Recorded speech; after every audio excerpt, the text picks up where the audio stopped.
इस वक्त देश में 2 राज्यों में चुनाव होने वाले हैं। पहला हिमाचल को लेकर तो ऐलान हो चुका है, पर गुजरात को लेकर अभी ऐलान होना बाकी है। लेकिन उससे पहले राजनीतिक पार्टियां सत्ता में आने के लिए अलग अलग दाव पेच आजमा रही हैं।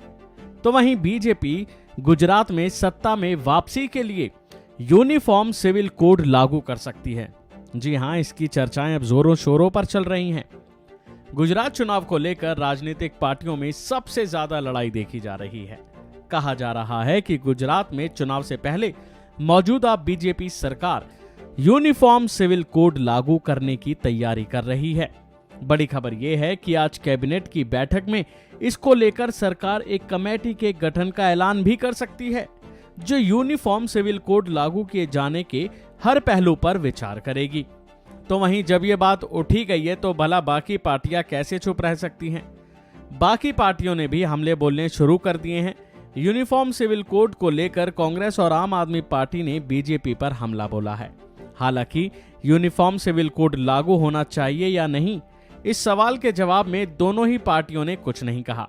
इसको लेकर कांग्रेस नेता शक्ति सिंह गोहिल का बयान सामने आया है, जिसमें उन्होंने कहा है कि संविधान के अनुसार यूनिफॉर्म सिविल कोड लागू करने का अधिकार राज्य सरकार के पास है ही नहीं, ये केंद्र सरकार का अधिकार है। असली मुद्दों पर बीजेपी कभी बात ही नहीं करती। बेरोजगारी, एजुकेशन, महंगाई पर बीजेपी चर्चा ही नहीं करती, कोई बात ही करने को राजी नहीं है। तो वहीं इस मामले में आम आदमी पार्टी की ओर से कहा गया है कि चुनाव से पहले बीजेपी कुछ भी कर ले, इसका कोई फर्क पड़ने वाला नहीं है।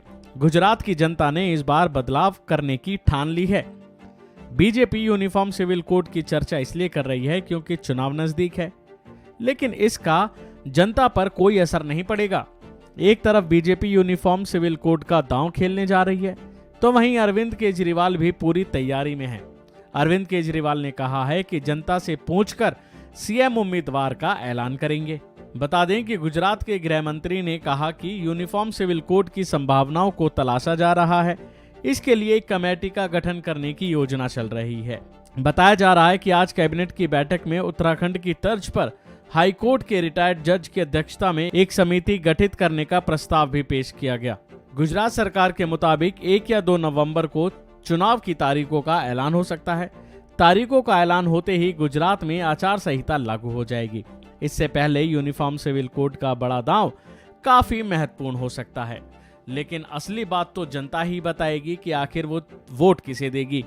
चुनाव के बाद ही पता चल पाएगा कि आखिर सरकार किसकी बनेगी। क्या यूनिफॉर्म कोड कुछ कमाल कर पाएगा या फिर अरविंद केजरीवाल इस बार गुजरात में बदलाव ला सकेंगे और कांग्रेस पार्टी इस बार कितना असर डाल सकेगी, ये देखने वाली बात होगी। अभी के लिए फिलहाल इतना ही। खबरों में बने रहने के लिए देखते रहिए वन इंडिया हिंदी।